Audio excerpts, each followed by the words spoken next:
శాల్మలి పుష్పం. శాల్మలి అంటే ముళ్ళ బూరుగు. చూడండి చెట్టు ముళ్ళ బూరుగు.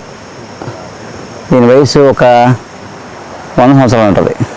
అయితే దీన్ని బెరడు వాడతాం, వేరు వాడతాం, అవి పువ్వులు చూడండి మంచి కలర్లో ఉంది, బ్లడ్ కలర్లో ఉంది. అంటే ఏంటి, ఈ పువ్వులు ఎండబెట్టి పొడి చేసి మన రోజు ఒక చిటికెడు పొడి, ఒక కప్పు నీళ్లు, ఒక చెంచా బెల్లం, ఒక చిటికెడు పొడి వేసి మరగబెట్టి టీలో తాగామనుకోండి రోజుని, బ్లడ్ ఇంప్రూవ్ అవుతుంది అనమాట. ఇప్పుడు అందరికీ మనకి హిమోగ్లోబిన్ ప్రాబ్లం, పెద్ద ప్రాబ్లం, రక్తహీనత. అలాగేంటంటే ఒక 40 days తాగారనుకోండి ఇక జీవితంలో రక్తహీనత ప్రాబ్లం ఉండదు. రక్తం పెరగడానికి ఒక కప్పు నీళ్లు, కప్పు అంటే 100 ml వాటర్, ఓకే, ఒక 10 grams బెల్లం, ఒక 2 grams పొడి, ఒక కప్పు, అది ఒక డోస్ అనమాట, మరగబెట్టేసి వడపోసుకొని తాగేయడమే.